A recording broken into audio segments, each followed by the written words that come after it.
Welcome to another of our Reflection for Learning activities. This one's called Feeling Meaning, and it's based on the work of Eugene Gendlin, I think he's died just in about 2017, as an American philosopher and psychologist. And he was particularly interested in how we make meaning and make sense of our lives. And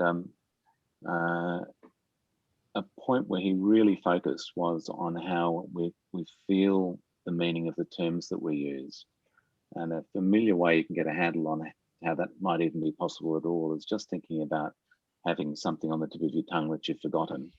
That's one of those everyday experiences where you notice that you can feel the meaning of something. You can tell that something that's been proposed is not what you have forgotten. So you can feel the meaning, but you don't have words. And that kind of layer of experience lies beneath everything we think and do. And Gendlin was particularly interested in some of the creative ways that could influence our practices. And people like Donald Schoen point to the role of feeling what we're doing as we're doing it, but they don't sort of explicate it very much. But Gendlin does a great job of unpacking what's going on there. So this is a little exercise designed to show people that they rely on this ground, and we've often used it in a research context, and there it's particularly helpful for people developing an understanding of what it is they're actually talking about. You know, taking a step back from where they're usually positioned to think, okay, what am I really trying to say here?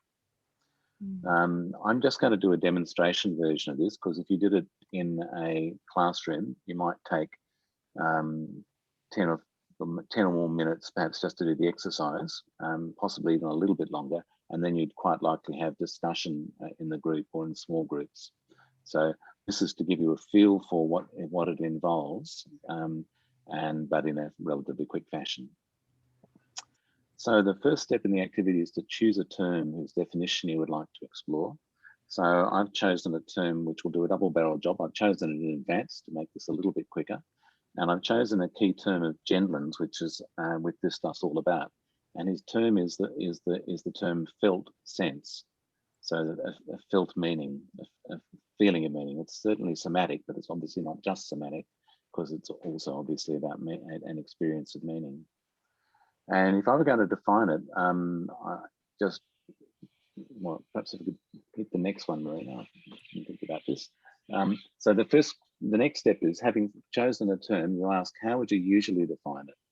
Take a note mentally or on paper. So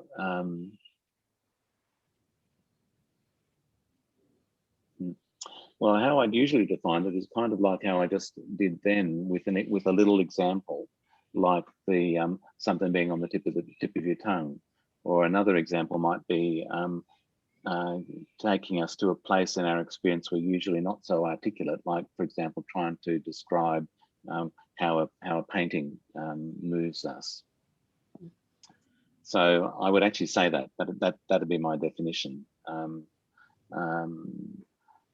But then, do you want to hit the next one? Now, okay, so I've got my definition, which is a felt sense is that kind of experience of meaning which you notice when you're trying to describe a painting or something like that. And then supposing I found somebody, we're at a party, and they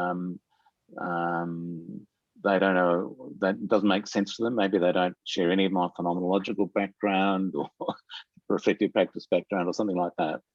So if I then ask myself, okay, so what might I do? And then, well, what just occurred to me as I was saying that was I could, the sort of thing I might do is I might say to someone at a party, okay, so just pause for a moment and just notice how you feel about being here, and notice where you're kind of at in terms of lines of comfort and lines of discomfort. I might sort of say, well, okay, can you feel some people you feel more comfortable with, some you feel a bit less comfortable with? Is this kind of like how does this party sit maybe from a comfort point of view compared to other places you've been? And pointing to that I'd say, pointing to that comfort layer, you can just pay attention to the fact that it tells you something about how you are in this situation and what this situation is for you. There's actually an experience of the meaning of that situation going on in that kind of play of comfort and discomfort, ease and unease, all of that kind of somatic subtext to the situations we're in. So that'd be my definition in relatively different language. I hope it might be nice if I'd gone even further, but that's as far as I found I could go. And do you want to try the next cue for us, Miranda? Thank you. Now, if you had to explain why that definition makes sense to someone else, what would you say? Well, I might tend to go theoretical at that point and talk about how we're actually embodied beings. Think about us as evolutionary products, first of all. We're actually living beings, living organisms in the world long before we're kind of verbal and articulate. And that layer of embodiment actually necessarily underpins everything that we think and say and do. And so I'd say, look, it's a definition which you can see makes sense against that context of evolutionary history. You can see that it makes sense also in terms of our social lives, because that kind of, you can notice that kind of play of experience in our social lives. And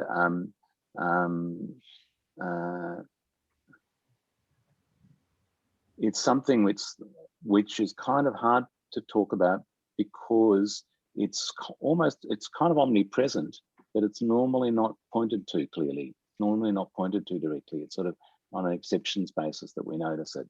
And so, you know, it's a definition which has got an emphasis on experiential things to help you see that. So I don't know whether they would have found it, but now if we could just have the next prompt. So at this point I ask, okay, so now just pause and slowly reflect on where your definitions come from and what underpins them. And can you feel the meaning of your words? And I don't have any trouble feeling that at all because I'm kind of really experienced in this place, but I feel the meaning more kind of lower in my sort of maybe in my below my chest, sort of upper stomach, something like that is where I'm noticing it most, the feeling of the phrase felt sense. And it's kind of there because it's got that kind of pregnancy in it, sort of a thing that's going on all the time.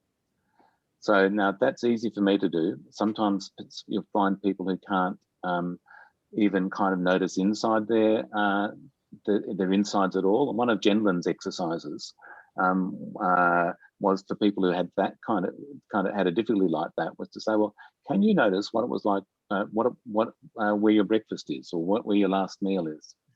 Because quite often that you can kind of locate at least that sense of being full or a bit empty, or a bit fuller than you were and a bit emptier than you were.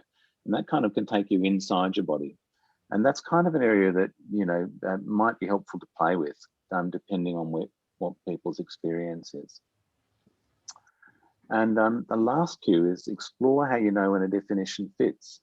Now, you might have noticed me talking there and I was sort of saying some things and then pausing and saying a bit more and pausing and saying a bit more. Not many long pauses, just a few.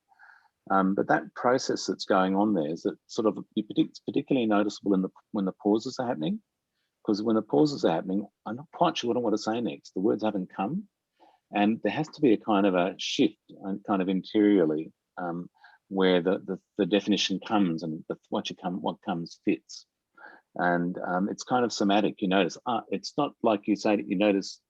It's not like you have to watch yourself in order to do it, but if you do watch yourself, you'll notice that what's happening is there's a kind of nothing to be said yet, but there's a pregnancy, and then and then the words come and you speak, and you're speaking.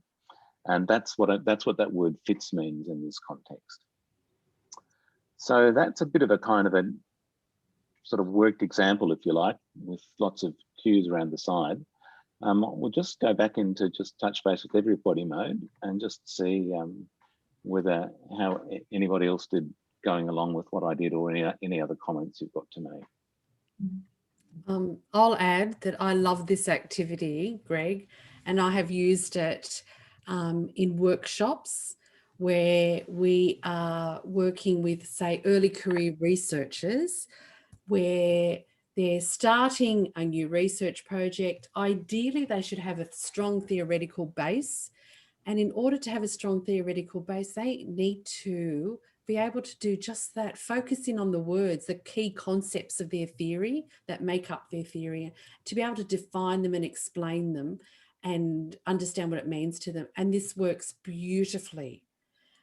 When I do this with early career researchers, I actually allow about an hour for this workshop. So I really let them unpack it and really give them time to think as they're writing their definitions. And then when I get them to talk about imagining a definition with a friend, get them to try that out with each other in the room, because if people are researching very different topics, they're going to have very different words to share. So yeah, it works in helping clarify and people's understandings of really key concepts and what it means to their research.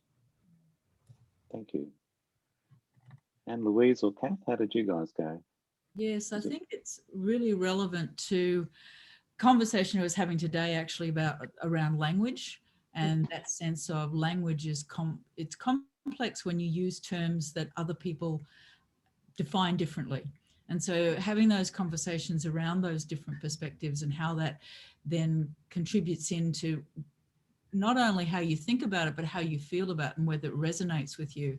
And oftentimes I've gone back to the Latin derivatives of words to actually get a real sense for how that makes me feel about that term, and then how I might then go on and explain it to somebody else if we do have differing viewpoints. Because I think you really do need to unpack all of the other implications around language that aren't just, it's not just one simple flow of this means that. It's all of those other things that are linked into it that have an impact on what that means for people. So I think it's a very useful process.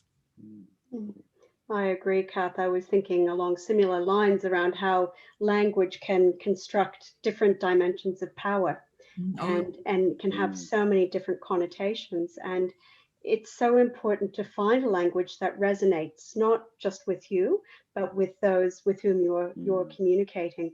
And I think this exercise is quite good for that purpose. It reminds me of something that a former colleague asked me once in relation to my own research. What's the cocktail version of the research you're doing? Yeah. And I really needed to stop and think about the way I would define a research that was very intrinsic to me and the words that I was using and the concepts and my theoretical understanding, but would be quite new to my colleague who had a very different background, as Greg was commenting earlier. And I wanted it to come across in a way that interested them. That would make them enthusiastic and that would be equitable and appreciative of their own context. So yeah, I think it's a very good exercise to get us to stop and think about the languages we are using, the definitions we intend, we imply, sometimes don't intend, and so on. Well, thank you all. Marina, if we can just go back to the slides and we'll just, so there's a much fuller explication of this exercise in our resource guide that's available for download at the URL below, available for free, of course. There's lots more information about this in Eugene Gendlin's work. And so if you go looking for his work, you'll find a whole lot more about the background to this. And if you'd like to provide us with some feedback, you can email us at reflection4lc@gmail.com. We'd love to hear what you think of this and what your experiences are and any suggestions or thoughts, etc. Thanks very much for participating, watching this.